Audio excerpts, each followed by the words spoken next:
Hey guys, how's it going? Ches back again with another episode of the AC Milan Career Mode here on Xbox One. We're into episode number 36 and we're really getting down to business in the transfer window in this episode. Of course, like we said last Friday in the last episode of this series, which if you missed by the way, there's an annotation in the bottom left to take you to it, but I asked you guys for some suggestions for potential centre-backs, considering Leonardo Bonucci has picked up a broken ankle. He's going to be out for 3 months, and we've got about £10 million to spend-ish from money raised from progressing through out of the group stage of the Champions League into the knockout rounds.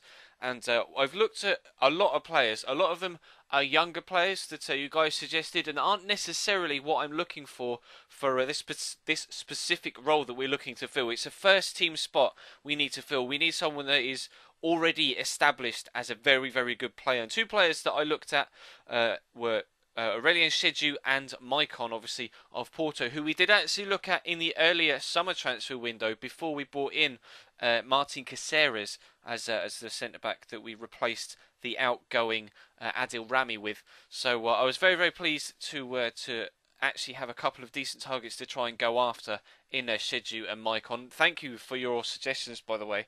I really do appreciate the input you guys have, and had it been a different situation, I most definitely would have gone after one of the younger targets, but I need an experienced, already established professional for the specific task that we have at hand right now. We're also rejecting offers coming in from various different places for our attacking players. Giovanni Dos Santos had an offer come in.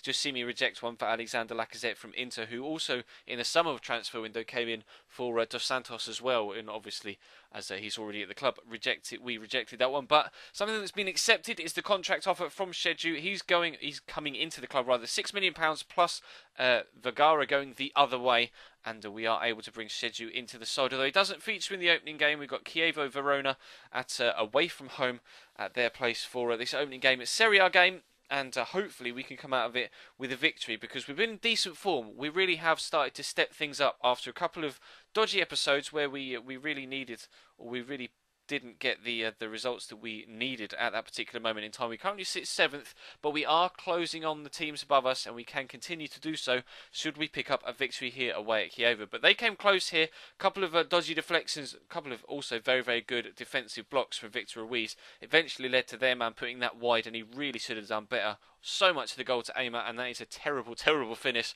Probably why he's at Chievo and not at a club the size of AC Milan. But still, we pressed on, trying to get ourselves in front. Koizuki Honda gets played through, and it's a really, really nice, tidy finish underneath the goalkeeper to give us an early lead just in the 6th minute. Already a chance at both ends. We were successful, they weren't, and we take the 1-0 lead. Honda could quite easily have just put his foot through that and smashed it straight at the goalkeeper, but he did very, very well to keep it down low, get it underneath the goalkeeper and into the back of the net. And he had a shot of his own again, just there, drawing a good save at the goalkeeper. Benyat trying to work something, but unfortunately the shot was eventually blocked, and Chievo were able to clear the ball. But Pedro is picking up the ball here on the half hour, splitting it out wide to Abate, puts a good ball in. Benyat again having another effort here. This time he does get a shot away, technically with his head this time, and it's straight at the goalkeeper though, and it's an easy save, and we stay at 1-0 yet again. But Koizuki Honda's twisting and turning, and again it's Benyat finds himself on the edge of the box. Lovely strike, and another even better save this time from the goalkeeper. You can see how frustrated Benyat's getting. He's having chance after chance, he just cannot find himself a goal.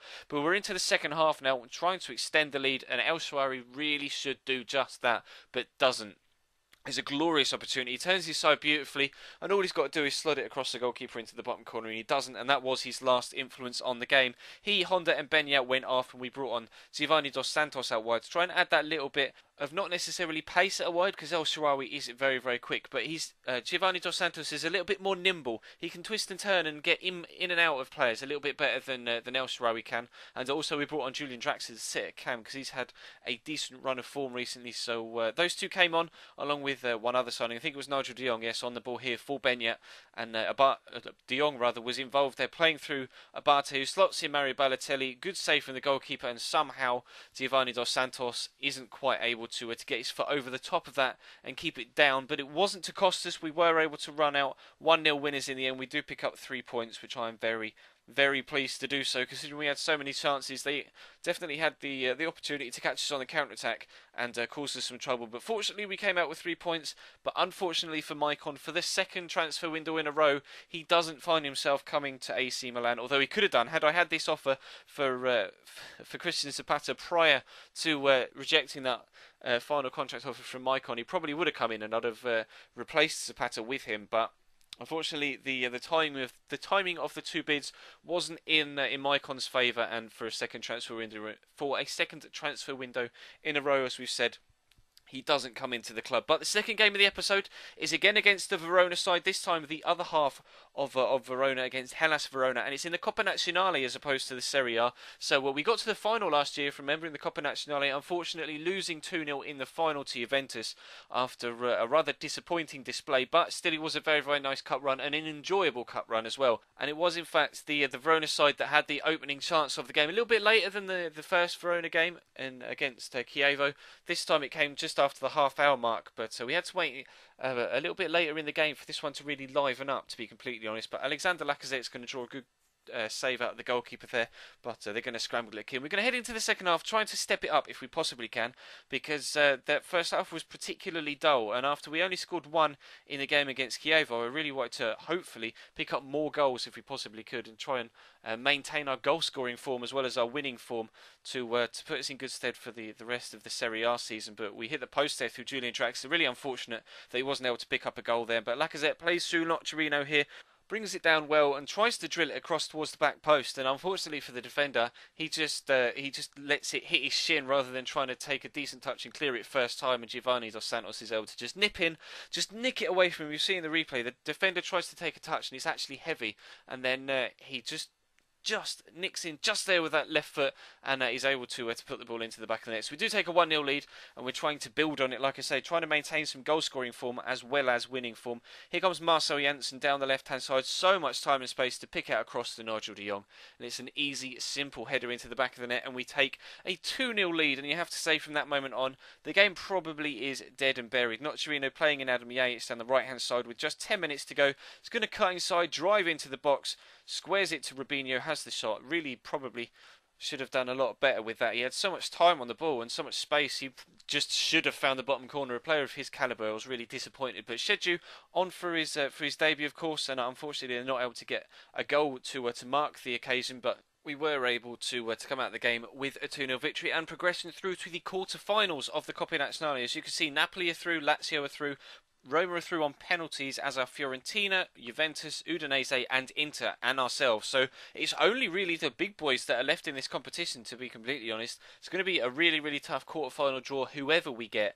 So I'm looking forward to that, looking forward to the challenge, and we also need to maintain this winning form into the Serie A season and hopefully draw ourselves back up the league. As you can see, we're 6th now, just 2 points outside the European spots, and we're only 9 points off the lead now. We were at one point a good 12, 13, 14 points off top spots, so we're in good run of form. Other teams around us are stuttering, and unfortunately we haven't quite been able to close the gap as much as we might have liked just yet, but I'm pretty sure we will be able to do so in the coming week. But that's going to wrap today's video up, guys. Thank you very much for watching. Apologies if the commentary was a little bit all over the place today, but if you missed the previous episode, you want to check it out, there's a link on screen to take you to it. If you missed yesterday's My Player and or the World Cup Stickerbook episode, then feel free to check the channel page. If you aren't subscribed already, feel free to do so. We're coming up on 9,000 subscribers at the minute, so that would be absolutely wonderful if we could hit that over the next couple of days. There's a link in the description and annotation on screen on the left hand side, and of course your usual subscribe button. And feel free to follow me on Twitter as well. There's a link to that in the description, so you can come over there and we can have some interaction on Twitter as well. But that's all for today. Thank you very much for watching, guys. We'll have World Cup Stickerbook tonight, but for now I will see you next time.